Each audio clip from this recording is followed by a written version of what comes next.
Salut à tous, bienvenue sur la chaîne Carafif et ravi de vous retrouver pour ce tuto numéro 15, et oui, déjà le 15, consacré à Darktable. Dans les systèmes de son, il existe un outil que l'on appelle l'équaliseur graphique. Équaliseur du verbe anglais to equalize, qui veut dire égaliser. Il se présente sous la forme d'une règle composée de petits curseurs qui, indépendamment les uns des autres, vont vous permettre de régler des zones précises du spectre sonore. Ainsi, vous retrouverez à gauche les infrabasses et à droite les supra-aigus. Dans les systèmes modernes, les logiciels, les chaînes hi-fi, les baladeurs MP3, vous avez la possibilité de sélectionner rock, pop, jazz, techno, rap, rock, et ainsi adapter la modulation du son à la musique que vous écoutez. J'en vois déjà certains s'interroger sur ma santé mentale. Que tout le monde se rassure, il s'agit bien d'un tuto sur Darktable, et c'est bien d'images dont nous allons parler. Si je vous parle d'un équaliseur graphique, c'est dans le but de vous faire découvrir un nouveau module. Ce module, vous le trouverez dans le tiroir des modules d'amélioration en 3e position. Vous le reconnaîtrez facilement puisque vous vous en doutez, il s'agit du module égaliseur dont nous allons parler. Lorsque vous le déroulez, vous tombez sur un petit menu composé de diagrammes que nous connaissons bien maintenant, sur lesquels nous n'avons plus besoin de nous étaler. Ces petits diagrammes se recomposent en 3 onglets, l'onglet Luma, Chroma et Netteté. Avant de rentrer dans les détails et voir un petit peu comment tout ce petit monde fonctionne, je vous invite à me rejoindre dans le menu des pré-réglages. Lorsque je clique dessus, je me retrouve avec différentes options d'usine que Darktable met à ma disposition. Renforcer la netteté, réduction du bruit, contraste global. Eh bien ces options c'est un peu votre rock, pop, techno, classique, jazz à vous. Ça y est, vous commencez à comprendre? Le module Equalizer va permettre de faire sur de l'image ce que l'équaliseur graphique va faire sur du son. Si je place mon pointeur au milieu de mon diagramme, je vois apparaître des mots. L'occasion m'est donnée ici de féliciter le remarquable travail de l'équipe de traduction francophone du logiciel, avec au passage une spéciale dédicace à un de ses membres, M. Pascal Aubry, petit camarade de Google+. Au-dessus contrasté, en bas flou, à gauche global, à droite détail. Il en va de même dans l'onglet Chroma, avec une petite subtilité dans l'onglet Netteté qui reprend les mêmes mots, sauf qu'en position haute, je me retrouve avec le mot Net. Revenons sur l'onglet Luma. La ligne centrale est un peu la ligne de votre équaliseur graphique.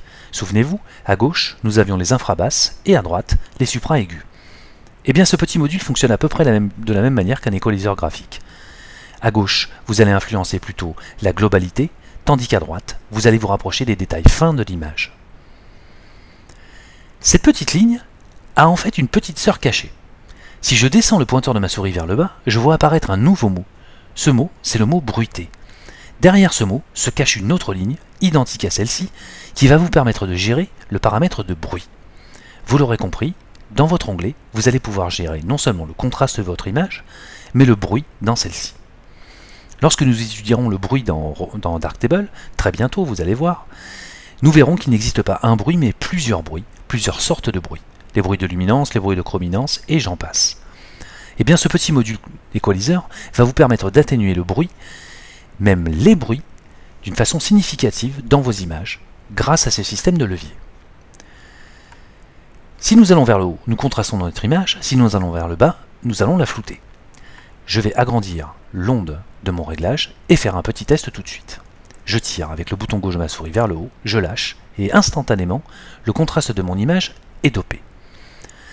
Je ne sais pas si ça vous rappelle quelque chose, mais moi, cela me rappelle le réglage de clarté dans le logiciel d'Adobe Lightroom. Si comme moi vous avez cherché pendant des heures dans Darktable où se trouvait le curseur de clarté, eh bien sachez qu'il n'existe pas. En tout cas, il existe à la sauce Darktable. D'ailleurs, si vous retournez dans le petit menu des pré-réglages, vous verrez tout en bas un réglage qui s'appelle clarté. C'est bien dans ce module équaliseur que vous allez pouvoir gérer la clarté dans Darktable. Si je tire mon réglage vers le bas, je vais faire l'inverse. Je vais flouter mon image et la lisser. Je vais si bien la lisser d'ailleurs que l'on va s'en rapprocher d'un effet plutôt Horton. Vous voyez, c'est stupéfiant. Rappelez-vous, petite piqûre de rappel, un double clic dans votre diagramme et votre paramètre revient à 0. Puisque nous allons voir un petit peu la ligne du bas, je vais, avec votre permission, zoomer sur cette image et vous montrer qu'elle contient du bruit. Nous en voyons sur la casquette, sur le t-shirt, sur le visage de ce jeune homme, ainsi que sur le ciel.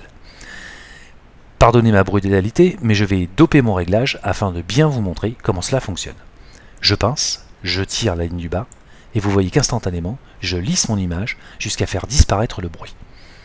Bien entendu, ce tuto est à but pédagogique, je vous invite à avoir beaucoup plus de mesures et de réserve dans vos réglages afin d'obtenir un résultat bien plus propre que celui que je viens de faire devant vos yeux. Un double clic et je récupère mes détails. Dans l'onglet Chroma, chrominance ou saturation, vous allez faire à peu près la même chose mais en jouant sur les gammes de couleurs. Ainsi, si je pince, vous allez voir que je peux doper la saturation de mon image et le contraste qu'elle génère jusqu'à rendre à notre image quelques couleurs un peu rock'n'roll. Vous l'aurez compris, si je tire vers le bas, je vais désaturer mon image et casser le contraste de la chrominance. Un double clic et je reviens à 0. Bien entendu, pour les lignes de bruit, il en va de même que pour l'onglet Luma. Le dernier onglet, l'onglet netteté, va vous permettre d'affiner la netteté de votre image sur des détails assez fins. C'est l'onglet des trois onglets le moins spectaculaire, dirons-nous, mais qui permet dans certains types de photos d'améliorer sensiblement les détails. Tout en bas, nous avons un curseur. Ce curseur est une sorte de curseur de répartition, bien entendu. Plus nous allons vers la droite et plus nous allons doper notre réglage, plus nous allons le densifier, et plus nous allons à gauche, plus nous allons réduire son effet. C'est assez classique dans Darktable, je ne vous apprends plus rien. Lorsque vous allez manipuler ce petit module, vous allez vite vous rendre compte de l'immense intérêt qu'a ce module dans Darktable. Personnellement, à ce jour, j'aurais énormément de mal à m'en passer. Un bon conseil, une fois que vous avez trouvé des réglages pertinents, judicieux, enregistrez-les, créez un nouveau pré-réglage pour le réutiliser plus tard. Vous verrez que cela s'avérera très utile. Puisque nous sommes dans le menu des pré-réglages, concentrons-nous sur la deuxième et sur la troisième option.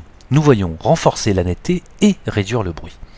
Si je clique par exemple sur la troisième option, je vois apparaître mes deux lignes.